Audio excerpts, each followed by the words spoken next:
दोस्तों, बहुत समय पहले की बात है।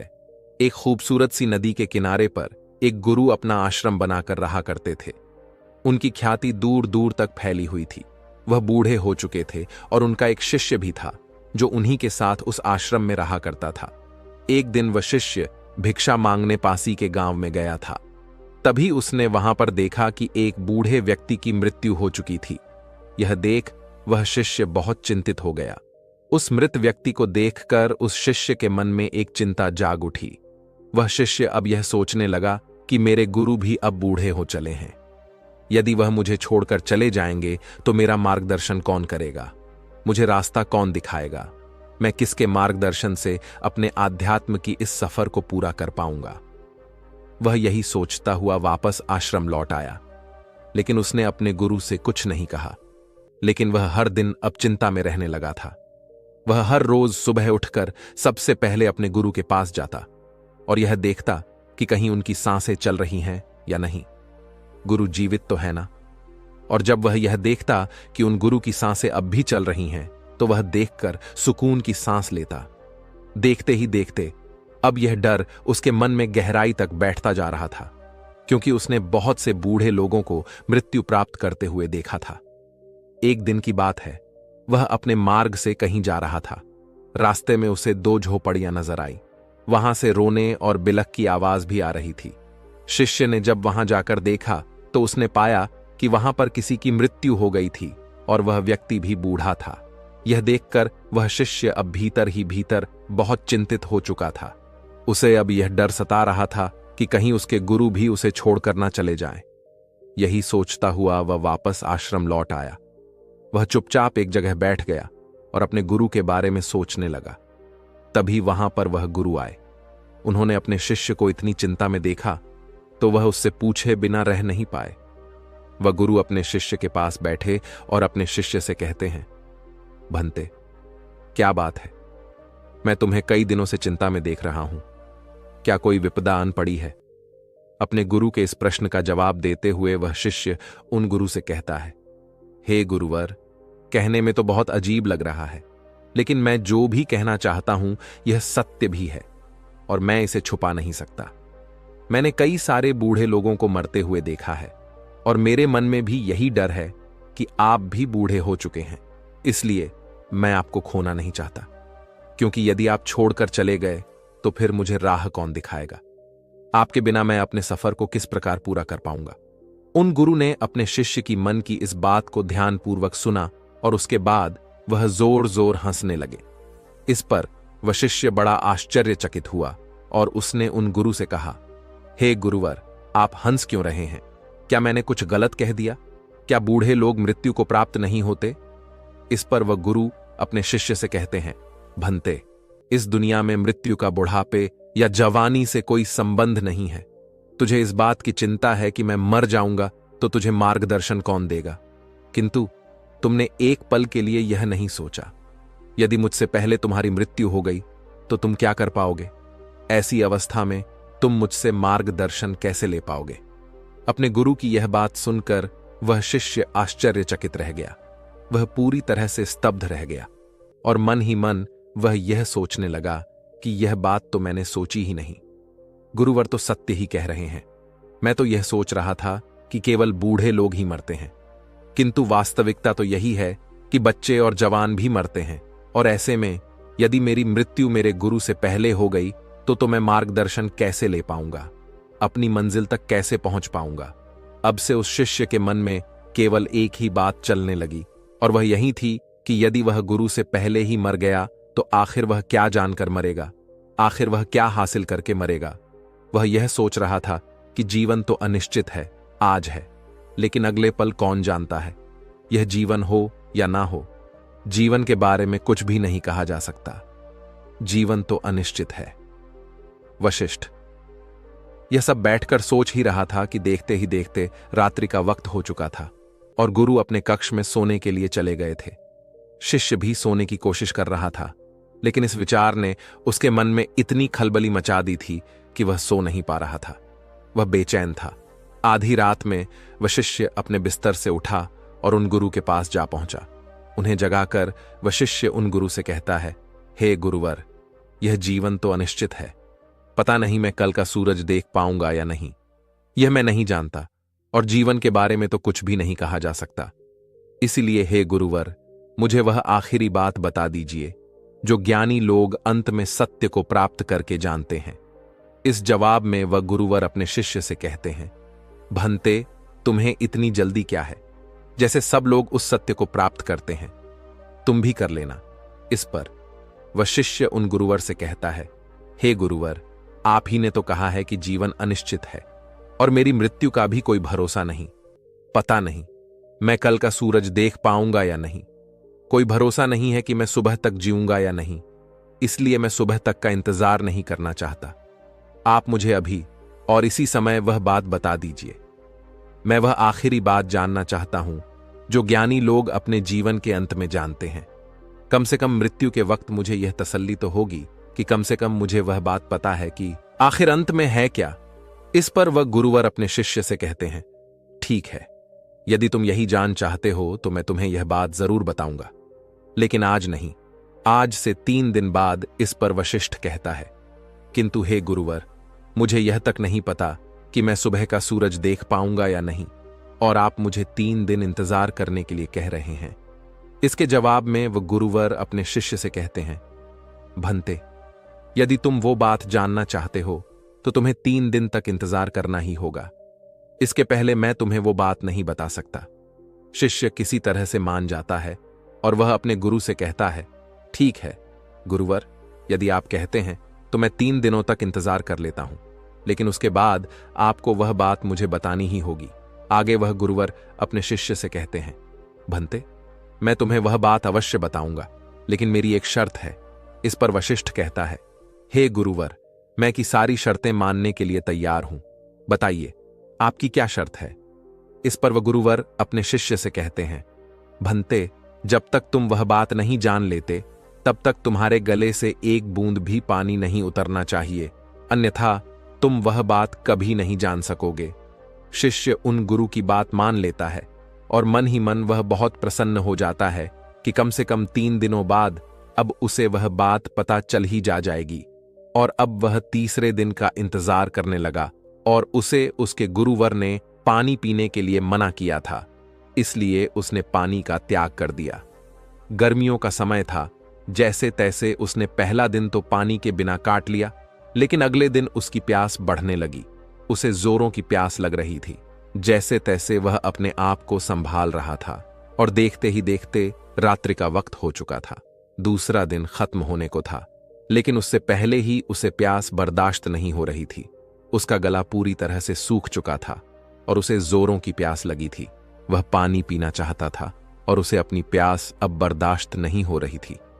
इसलिए वह अपने गुरु के पास गया और उसने अपने गुरु से कहा, हे गुरुवर, मुझे बहुत जोरों की प्यास लगी है, क्या मैं थोड़ा सा पानी पी सकता हूं? इसके जवाब में वह गुरुवर अपने शिष्य से कहते हैं, भंते, यदि तुम वो आखिरी बात जानना चाहते हो तो पानी मत पीना। यदि तुमने पानी पी लिया तो मैं तुम्हें वह बात बता ही नहीं पाऊंगा। इसलिए यदि तुम वह आखिरी बात जानना चाहते हो तो तुम्हें तीसरे दिन तक इंतजार करना ही होगा। और हां, यदि तुम वह बात नहीं जानना चाहते तो कोई बात नहीं, तुम पानी पीने के लिए स्वतंत्र हो। शिष्य ने जैसे तैसे खुद को मनाया और वह तीसरे दिन का इंतजार करने लगा। देखते ही देखते सुबह हुई, लेकिन अब वह तीसरा दिन उस शिष्य पर भारी पड़ने लगा था। उसके होंठ, उसका गला पूरी तरह से सूख चुके थे और उसे ऐसा प्रतीत हो रहा था मानो उसे चक्कर आ रहे हों। उस शिष्य को ऐसा लग रहा था कि मानो वह अभी अभी जमीन पर गिर पड़ेगा। वह जैसे तैसे किसी तरह से अपने आप को संभालते हुए उन गुरु के पास पहुंचा और उन गुरु से कहता है, हे गुरुवर, यदि मैं प्यास के कारण मर गया तो वह आखिरी बात कैसे जान पाऊंगा, और फिर मेरे 3 दिनों तक इंतजार करने का क्या लाभ? इस पर वह गुरुवर अपने उस शिष्य से कहते हैं, भंते, यदि तुम्हें प्यास लगी है तो मैं तुम्हें पानी के विषय में कुछ बातें बताता हूं। पानी का कोई रंग नहीं होता, यह श होता है, यह नदियों में बहता है, हम तक पहुंचता है और यह बारिश के रूप में भी बरस जाता है। पानी से हमारी प्यास बुझ जाती है। पानी हमारे शरीर के लिए बहुत ही आवश्यक है। पानी अमृत है। इस पर वह शिष्य क्रोधित होते हुए अपने गुरु से कहता है, हे गुरुवर, पानी की बातें सुनकर मेरी प्यास थोड़ी ना बुझने वाली है। इस पर वह गुरुवर अपने शिष्य से कहते हैं, भंते, तो तुम्हारी प्यास कैसे बुझेगी? शिष्य ने जवाब देते हुए कहा, हे गुरुवर, जब तक मैं पानी नहीं पी लेता मेरी प्यास कैसे बुझेगी? तभी वह गुरुवर उस शिष्य से कहते हैं, ठीक है, किंतु ऐसे ही ज्ञान की बातें सुन लेने से सत्य प्राप्त नहीं होता। ज्ञान तुम्हारे भीतर भी तो होना चाहिए। जो आखिरी बात तुम मुझसे पूछ रहे थे, यदि वो आखिरी बात मैं तुम्हें बता दूं तो उससे क्या होगा? यह ऐसे ही होगा जैसे मैंने तुम्हें पानी के विषय में बताया। पर क्या इससे तुम्हारी प्यास बुझ गई नहीं? तभी वह शिष्य उन गुरु की बात काटते हुए कहता है, हे गुरुवर, मैं आपकी बात समझ गया। वह आखिरी बात मुझे खुद ही अनुभव करनी होगी। तभी उन गुरु ने शिष्य को पानी पिलाया। तभी अचानक वह गुरु शिष्य के चरणों में जा गिरा और शिष्य से कहने लगा, भंते, अब मैं बहुत बूढ़ा हो चुका हूं। मेरे पास अब ज्यादा जीवन भी नहीं बचा। मेरे शरीर में अब वह जान भी नहीं रही। और यह सब मैंने केवल इसलिए किया कि वह आखिरी बात बता देने के बाद तुम यह ना मानकर बैठ जाओ कि तुम्हें सब कुछ पता है। अब सुनो, मैं तुम्हें वह आखिरी बात बताने जा रहा हूं। इसे ध्यानपूर्वक सुनना, लेकिन मेरी एक बात हमेशा याद रखना। जब तक तुम इस चीज का खुद अनुभव नहीं कर लोगे, यह बात केवल तुम्हारे लिए बात रह जाएगी। इसका तुम्हें कोई लाभ नहीं मिलेगा। परंतु उससे पहले यह जान लो कि इस दुनिया में जितनी भी बातें कही गई हैं, वह सब केवल बात बढ़ाने की बातें हैं। कोई भी बात जब कोई कहता है तो उससे कई सारी बातें निकलती हैं। हर व्यक्ति अपने हिसाब से बात को समझता और कहता है। इस तरह से एक से अनेक बात निकलती है। और इसीलिए इस दुनिया में सत्य कहने की कोई भाषा नहीं है, कोई बात नहीं है। सत्य ही है जो वो आखिरी बात है जिसे कहा नहीं जा सकता, क्योंकि सत्य एक ही होता है और वह हर स्थिति या परिस्थितियों में एक ही जैसा होता है। जैसे कि तुम्हें जब प्यास लगी थी तो वो प्यास केवल पानी पीने से ही मिट सकती है, ना कि उसकी बातें सुनकर जब तुम्हें प्यास लगी थी तो उसका अनुभव तुम ही जान सकते हो। परंतु पानी के बारे में बातें तो बहुत हो सकती हैं। इसलिए मैं तुम्हें वह आखिरी बात बताने जा रहा हूं। इसे ध्यानपूर्वक सुनना और इसका अनुभव करने का प्रयास करना। आगे वह गुरुवर अपने शिष्य से कहते हैं, भंते, आखिरी बात जो बुद्ध पुरुष अंत में जानते हैं। इतना कहकर वह गुरुवर शांत हो गए। तभी वह शिष्य उन गुरुवर से कहता है, गुरुवर कहिए, मैं सुन रहा हूं, आखिर बताइए ना, क्या बात है? वह शिष्य कई बार यही बात दोहराता रहा, लेकिन उसके गुरु ने कुछ भी नहीं कहा। उस दिन के बाद से उन गुरु के मुख से एक शब्द तक नहीं निकला। देखते ही देखते कई दिन बीत गए, लेकिन अब उस शिष्य को यह समझ नहीं आ रहा था कि आखिर उसके गुरु को क्या हो गया है। आखिर वह ऐसा क्यों कर रहे हैं? आखिर वह कुछ बोलते क्यों नहीं? जब से उन्होंने मुझसे कहा कि मैं तुम्हें आखिरी बात बताने जा रहा हूं, उसके बाद से उन्होंने मुझसे एक शब्द तक नहीं कहा। वह मुझे वह आखिरी बात बताने वाले थे जो बुद्ध पुरुष अंत में जानते हैं, लेकिन उसकी बात से वह चुप हो गए। उन्होंने मुझसे तब से कुछ भी नहीं कहा है और अब तो पूरे 1 महीने बीत चुके हैं, लेकिन मेरे गुरु मुझसे कुछ कह ही नहीं रहे। वशिष्ठ इसी चिंता में लगा हुआ था। तभी अगले दिन सुबह उस शिष्य के गुरु हमेशा हमेशा के लिए चुप हो गए। किंतु अपना देह त्यागने से पहले गुरु ने अपने शिष्य को अपने थैली की ओर इशारा करते हुए कुछ कहने की कोशिश की थी और उसके बाद उन्होंने अपना देह त्याग दिया। शिष्य ने गुरु का अंतिम संस्कार किया और उसके बाद उसने उस थैली में जाकर देखा तो उसमें एक छोटी सी चिट्ठी थी और उस चिट्ठी में लिखा हुआ था, भंते, जो आखिरी बात मैं तुम्हें बताना चाहता हूं वह आखिरी बात कभी हो ही नहीं सकती। शिष्य को अब भी कुछ समझ नहीं आ रहा था कि आखिर इसका क्या मतलब है। आखिर उसके गुरु ने ऐसा क्यों कहा है, ऐसा क्यों लिखा है, उसे कुछ भी समझ नहीं आ रहा था। कई दिनों तक तो वह इसी बारे में सोचता रहा, लेकिन उसे इसका कोई जवाब नहीं मिला। अंत में उसने यह तय किया कि जैसा भी उसे उसके गुरु ने मार्ग दिखाया है वह उस मार्ग पर आगे बढ़ेगा और सत्य की प्राप्ति करेगा। वह आध्यात्म की मार्ग पर आगे बढ़ता गया और करीब 10 सालों की खोज बन के बाद आखिरकार एक दिन उसने सत्य को प्राप्त कर ही लिया और तब जाके उसे अपने गुरु की बात समझ में आ गई और अब वह मौन हो चुका था और अब उसे वह आखिरी बात पता चल चुकी थी। वह आखिरी बात कोई कह नहीं सकता, क्योंकि जो बात कह दी जाए वह आखिरी नहीं होती और वही सत्य है, शांति है, एक जैसा है और वह कभी नहीं बदलता। फिर भी अगर मैं आपसे उस आखिरी बात के बारे में बात कहूं, तो मेरे कहते ही आप जितने लोग भी यह वीडियो देख रहे हैं, जो मेरी बातें सुन रहे हैं, वो उतनी ही तरह तरह की बातें निकालेंगे और वह सत्य नहीं होगा।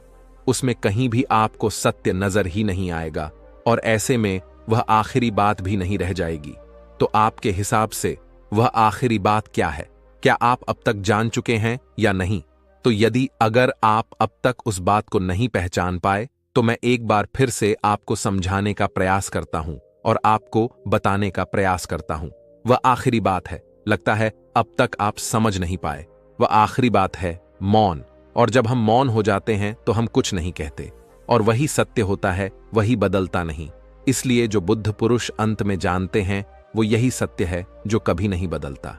वैसे दोस्तों, आपने आज की इस वीडियो से क्या सीखा, वह मुझे आप कमेंट में जरूर बताइएगा। और अगर आपको ये वीडियो अच्छी लगी हो तो इस वीडियो को लाइक और अपने दोस्तों के साथ शेयर भी जरूर कीजिएगा। दोस्तों, जब हमारा मस्तिष्क अच्छे तरीके से काम करता है तो ही हम अच्छा सोच पाते हैं और जीवन में अच्छे अच्छे बदलाव भी ला पाते हैं।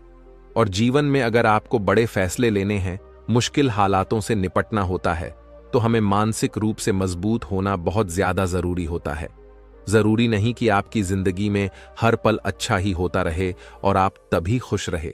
कभी कभी आपकी जिंदगी में ऐसे वक्त भी आएंगे जहां पर आपको भारी मुसीबतों का सामना भी करना पड़ सकता। ऐसे में कई बार होता है कि इंसान मुसीबतों का सामना करते करते, अपने मुश्किल हालातों से लड़ते लड़ते अपने जीवन से हारने लगता है। लेकिन वहीं पर जो इंसान मानसिक रूप से मजबूत होते हैं, वह इन मुश्किल हालातों से अपने कठिन समय से बाहर जरूर निकल आते हैं। तो दोस्तों, आज की इस वीडियो में हम अपने मुश्किल वक्त से बाहर कैसे आएं, इसी पर चर्चा करने वाले हैं। मैं 8 नियम बताने वाला हूं, जिसे अगर आप जान और समझ लेते हैं तो यकीन मानिए आप अपने मुश्किल हालातों से जरूर बाहर निकल आएंगे और आप मानसिक रूप से एक मजबूत इंसान भी बन जाएंगे। तो मित्रों, आज की यह वीडियो बहुत ही महत्वपूर्ण होने वाली है, इसे छोड़कर कहीं जाइएगा नहीं। मित्रों, एक बार एक बौद्ध महात्मा आश्रम में अपने शिष्यों को दिमाग के ऊपर कुछ प्रवचन दे रहे थे। गुरु कह रहे थे कि इंसान के मस्तिष्क के विचार कभी अच्छे होते हैं तो कभी बुरे होते हैं। अच्छे विचार जब उसके दिमाग में जन्म लेते हैं तो वह अच्छी और कल्याणकारी बातें सोचता है, लेकिन वहीं पर अगर बुरे और गलत भावनाएं जन्म लेती हैं तो उससे उसका पतन होता है। तभी उन्हीं में से एक राजवंत नाम का शिष्य खड़ा होता है और गुरु से पूछता है कि गुरुवर, क्या कुछ ऐसा तरीका आप बता सकते हैं जिससे कि हम अपने मस्तिष्क को मजबूत और ताकतवर बना सकते हैं, खुद को मानसिक रूप से मजबूत बना सके। गुरु कहते हैं कि अवश्य मैं बताऊंगा, लेकिन उससे पहले मैं कुछ बातें मन पर बता रहा हूं, जिसे तुम लोग ध्यानपूर्वक सुनना। तभी जाकर के हम बताएंगे कि मानसिक रूप से मजबूत कैसे बने। तभी तुम सब इस बात को बड़ी ही आसानी से समझ पाओगे। गुरु कहते हैं कि जब भी हम कुछ सोचते हैं तो सबसे पहले वह विचार हमारे मस्तिष्क में जन्म लेते हैं और उसी के अनुरूप हमारा पूरा शरीर कार्य करने लगता है। मान लो कि आप कुछ दुख भरी बातें सोचते हैं तो आप बिल्कुल शिथिल होते चले जाते हैं, आपके शरीर की ऊर्जा कम होने लगती है। लेकिन वहीं पर अगर आप कुछ उत्साह भरी बातें सोचते हैं तो आपके शरीर के अंदर असीमित ऊर्जा बहने लगती है। आप वाकई में ऊर्जावान दिखाई देने लगते हैं। आप यह अनुभव खुद कर पाएंगे कि जब आप खुशी होते हैं तो आपके शरीर के अंदर बहुत ऊर्जा आ जाती है, आपका रोम रोम खिल उठता है। ऐसा इसलिए हुआ क्योंकि आपने अपने दिमाग में कुछ जोश भरी बातें सोची। शरीर तो वही है आपका, लेकिन जब आप दुखी होते हैं तो आपका शरीर बिल्कुल ऊर्जा विहीन हो जाता है। लेकिन जब आपके विचार जोश भरे वाले होते हैं तो आपका शरीर खिल उठता है। यानी हमारा शरीर किस तरीके से काम करेगा, यह सब हमारे मस्तिष्क में उत्पन्न हो रहे विचारों पर निर्भर करता है। अब तुम सबको मेरी बातें बहुत ही अच्छे तरीके से समझ में आएंगी। अब हम बताने जा रहे हैं कि मानसिक रूप से हम मजबूत कैसे बने। गुरु कहते हैं कि मैं तुम सबको 8 तरीका बताऊंगा। अगर आप उन 8 तरीकों को अपने दिमाग में लाएं, वैसा ही सोचते हैं, तो यकीन मानिए आपका शरीर भी वैसा ही काम करने लगेगा। जैसा कि मैं पहले बता चुका हूं कि जब आप दुखी होते हैं तो आपका शरीर ऊर्जा विहीन होने लगता है, लेकिन जब आप खुश होते हैं आपके दिमाग में अच्छा विचार आया और आप खुश हो गए तो आपके शरीर में अच्छी ऊर्जा बहने लगती है। इसका मतलब यह है कि अगर हम वह 8 तरीका जान लें और वही हम अपने दिमाग में सोचे तो हमारा शरीर भी ऊर्जा और जोश से भर जाएगा, अर्थात हम मानसिक रूप से मजबूत बन जाएंगे। और वास्तव में जब आप मानसिक रूप से मजबूत बन जाएंगे तो आप मुश्किल हालातों का सामना बड़ी ही आसानी से कर लेंगे। गुरु कहते हैं कि शिष्यों, मानसिक रूप से मजबूत बनने का पहला नियम है जो हो चुका है उसकी परवाह करना छोड़ दो। गुरु कहते हैं कि शिष्यों, मुझे यह बताओ कि सूर्य किस दिशा में उगता है। तो सभी शिष्यों ने एक साथ जवाब दिया कि गुरुजी, सूर्य पूर्व दिशा निकलता है। फिर गुरुजी ने कहा कि अगर मैं यह कहूं कि सूर्य पश्चिम दिशा से निकले तो क्या वह निकलेगा? सभी शिष्य कहते हैं कि बिल्कुल नहीं गुरुवर, सूर्य तो पूर्व दिशा से ही निकलेगा। हम उसके स्थान को, उसके जगह को बदल नहीं सकते हैं। फिर गुरु कहते हैं कि मान लो बारिश का मौसम है और अगर मैं यह बोलूं कि बारिश बंद हो जाए तो क्या हमारे बोलने से बारिश बंद हो जाएगी? शिष्य कहते हैं कि नहीं गुरुवर, वह तो मौसम में बदलाव की वजह से होगा। जब मौसम में बदलाव होगा तो बारिश बंद हो जाएगी। फिर गुरुजी कहते हैं कि अगर मैं तुम लोगों से यह कहूं कि ठंडी के मौसम में गर्मी पड़ने लगे तो ऐसा होने वाला तो नहीं है। शिष्य कहते हैं, गुरुवर, आप ठीक कह रहे हैं। यह कभी नहीं हो सकता कि ठंडी के मौसम में गर्मी पड़े और गर्मी के मौसम में ठंडी पड़ने लगे। यह मौसम तो प्रकृति पर निर्भर करता है जो कि हमारे बस में नहीं है। फिर गुरु कहते हैं कि ठीक उसी प्रकार अगर जो चीज हमारे वश में नहीं होती है या जो बातें, घटनाएं बीत चुकी हैं, अगर हम उन घटनाओं को लेकर के बार बार परेशान होते रहेंगे या उसकी बहुत ज्यादा परवाह करेंगे तो क्या हम भूतकाल की घटनाओं को बदल सकते हैं? शिष्य कहते हैं कि नहीं गुरुवर। फिर गुरु कहते हैं कि अगर तुम उन बीती घटनाओं को लेकर के बार बार चिंता में रहोगे और उस चीज की परवाह करोगे तो तुम परेशान होते चले जाओगे। इसीलिए तुम्हारी जिंदगी में जो घटित हो चुका है, कोशिश करो उसे भुलाने की, और उसका एकमात्र तरीका है कि आप अपने आने वाले समय पर, आने वाले भविष्य पर, आने वाली चीजों पर अपना ध्यान केंद्रित करिए। गुरु आगे कहते हैं कि मानसिक रूप से मजबूत बनने का दूसरा नियम है ध्यान करने की आदत डाले। गुरु कहते हैं कि गौतम बुद्ध जब सत्य की खोज में निकल पड़े थे तो उन्होंने बहुत सारे उपाय किए, बहुत सारे कर्मकांड किए, लेकिन उन कर्मकांडों की वजह से उन्हें बहुत ज्यादा कुछ हासिल नहीं हुआ और उनका शरीर दुबला पतला होता चला गया। लेकिन वह सत्य की खोज करने में असमर्थ रहे। उनके गुरुओं ने उन्हें बहुत सारे कर्मकांड उपाय बताए, लेकिन उन कर्मकांड का कोई मतलब नहीं हुआ। अंत में जब भगवान गौतम बुद्ध स्वयं ध्यान की अवस्था में बैठे तो धीरे धीरे ध्यान की गहराइयों में जाकर के उन्हें वह सारी चीजें लगने लगी जिस चीज की वह खोज में निकल पड़े थे। ध्यान के जरिए वह अपने सभी विचार पर विजय पा लिए। उन्होंने पापी मार्ग को पराजित किया, काम वासना पर विजय पाई, अपनी हर एक भावना पर वह विजय पा लिए। और यह सब तभी हुआ जब वे ध्यान की गहरी अवस्था में बैठे और कई दिनों तक ऐसे ही बैठे रहे। ध्यान करने से हमारा मन और मस्तिष्क बहुत ही शांत हो जाता है, जिसे कि अगर हम किसी वस्तु पर या किसी के बारे में या किसी चीज के बारे में जब विचार करते हैं तो हमारा पूरा ध्यान उसी पर केंद्रित रहता है। हमारा दिमाग ज्यादा इधर उधर भागता नहीं है और हम चीजों को बहुत ही अच्छे तरीके से समझ पाते हैं। ध्यान ही एक ऐसा तरीका है जो आपको हर तरीके से आपके दिमाग को मजबूत बनाता है।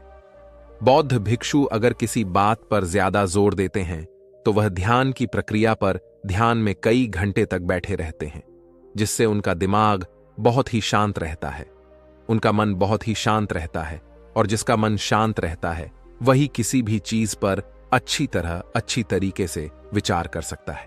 अर्थात वह मन और मस्तिष्क दोनों से मजबूत होता चला जाता है। ध्यान करने से आपकी सारी वासनाएं आपके नियंत्रण में रहेंगी। आप अपनी इच्छा अनुसार अपनी वासना को अपने वश में किए रहेंगे। गुरु आगे कहते हैं कि मानसिक रूप से मजबूत बनने का तीसरा नियम है बहुत ज्यादा किसी से उम्मीद मत रखना। गुरु ने कहा कि तुम सब अपनी मर्जी से जन्म लिए हो, अपनी मर्जी से ही गर्भ का चुनाव किए हो, लेकिन इंसान जन्म लेने के बाद वह यह सब भूल जाता है कि उसे क्या करना क्या नहीं, वह किस लिए जन्म लिया था, और जन्म लेने के बाद वह तमाम तरह की वासनाओं से ग्रसित हो जाता है। इस संसार की मोह माया में वह बहुत ज्यादा परेशान हो जाता है। वह खुद को जान ही नहीं पाता, वह खुद को भूल जाता है। और यही वजह रहती है कि वह तरह तरह के लोगों से अपनी बहुत ज्यादा उम्मीदें लगा बैठता है। उम्मीदें दुख का कारण बनती हैं। जिस भी व्यक्ति वस्तु से आपकी उम्मीदें ज्यादा बढ़ जाएंगी, आने वाले समय में सबसे ज्यादा दुख आपको उसी से मिलने वाला है। क्योंकि उम्मीद पर होती है, दुख भी वहीं पर होता है। क्योंकि आप किसी से बहुत ज्यादा उम्मीद लगा लिए और वह व्यक्ति आपकी उम्मीदों पर खरा नहीं उतरा, तो सबसे ज्यादा दुख आपको उसी से होने वाला है। क्योंकि जब उम्मीद टूटती है तो दुख बहुत ज्यादा होता है। इसलिए इस सांसारिक, इस भौतिक जीवन में बहुत ज्यादा उम्मीद और बहुत ज्यादा मोह किसी भी व्यक्ति से मत करना। तभी एक शिष्य उठ खड़ा होता है और कहता है कि हे गुरुवर, हम बिना उम्मीद से, बिना आशा से कैसे जी सकते हैं। हम सबके मन में रहता है कि मुझे यह चीज करनी है, मुझे वह चीज करनी है, मुझे जीवन में ऊंचाइयों को हासिल करना है। बिना उम्मीद के तो हम लोग जीवन में आगे बढ़ ही नहीं सकते। गुरु ने कहा कि कुछ पाने की लालसा, कुछ बड़ा बनने की लालसा जीवन में जरूर आपको ऊंचाइयों तक ले जाएगी। कुछ बड़ा बनने के लिए लालसा खुद से होती है, ना कि किसी व्यक्ति वस्तु विशेष से। मैं यहां पर लोगों के बारे में बात कर रहा हूं कि अगर तुम यह सोचो कि मेरा दोस्त मेरे साथ हमेशा खड़ा रहेगा, या मेरे लिए मेरे साथ हमेशा खड़ा रहेगा, या आप जो सोचे वह सामने वाला इंसान आपके लिए वैसा करे, तो यह सभी चीजें बहुत ज्यादा उम्मीद और मोह को बढ़ावा देती हैं। बहुत ज्यादा उम्मीद किसी से मत रखना। खुद से उम्मीद रखोगे तो दुख बहुत ज्यादा नहीं होगा, लेकिन अगर दूसरों से उम्मीद रखोगे और वह उम्मीद पूरी नहीं हुई तो दुख बहुत ज्यादा होगा। कई बार होता है कि माता पिता जो अपने जीवन में हासिल नहीं कर पाए, वह चाहते हैं कि वह चीज उनके बच्चे हासिल करें। वह सारा भार अपने बच्चों पर ला देते हैं। बच्चे उनके हिसाब से चले, वह उनकी उम्मीदों को पूरा करें। उन्होंने जो अपने जीवन में हासिल नहीं कर पाया, वह काम अब उनके बच्चे करें। और लगभग इस समय तो सभी के माता पिता यही कह रहे हैं। बहुत कम लोग होते हैं जो अपने बच्चों को आजाद रखते हैं। मेरी सभी से गुजारिश है कि अपनी उम्मीदों का पहाड़ अपने बच्चों पर न ठोपे। गुरु कहते हैं कि मानसिक रूप से मजबूत होने का चौथा नियम है कि पहली बार में ही किसी काम में फेल होने से डरो मत। गुरु आगे कहते हैं कि शिष्यों, अगर डर तुम पर हावी हो जाएगा तो तुम अवश्य असफल हो जाओगे। अपनी जिंदगी में वह इंसान सबसे ज्यादा असफल होता है जिसे अपने लक्ष्य को पाने का डर रहता है। अगर डर तुम्हारी जिंदगी में बढ़ गया तो तुम्हें वह असफलता की तरफ जरूर ले जाएगा, क्योंकि डर तुम्हारे आत्मबल को, तुम्हारे आत्मविश्वास को डगमगा देगा, कमजोर कर देगा। और तुम्हारा आत्मबल, तुम्हारा आत्मविश्वास कमजोर हो जाएगा तो तुम निश्चित ही अपने लक्ष्य को पाने में असमर्थ महसूस करोगे, और यही असमर्थता तुम्हें असफलता की तरफ ले जाएगी। इसलिए जीवन में जब तुम अपने लक्ष्य की प्राप्ति के लिए आगे बढ़ो तो मन में किसी भी चीज की शंका मत रखो कि मैं फेल हो जाऊंगा, अगर यह नहीं हुआ तो यह हो जाएगा। ये सब बातें अपने दिमाग में मत लाओ, क्योंकि ये सभी बातें आपको डर की तरफ ले जाएंगी। और जब डर बढ़ेगा तो तमाम शंका आपके दिमाग में पैदा होगी। आपको घबराहट भी हो सकती है, आपको नींद नहीं आएगी, रात को बेचैन मन होने लगेगा, क्योंकि आपका डर आपको असफलता की तरफ ले जा रहा है। और जब असफलता का विचार आपके दिमाग में आएगा तो आप और ज्यादा डरने लगेंगे। इसलिए जीवन में जब आप लक्ष्य की प्राप्ति के लिए आगे बढ़ जाओ तो मन में कोई शंका मत रखो, सिर्फ और सिर्फ अपने काम करने पर ध्यान दो।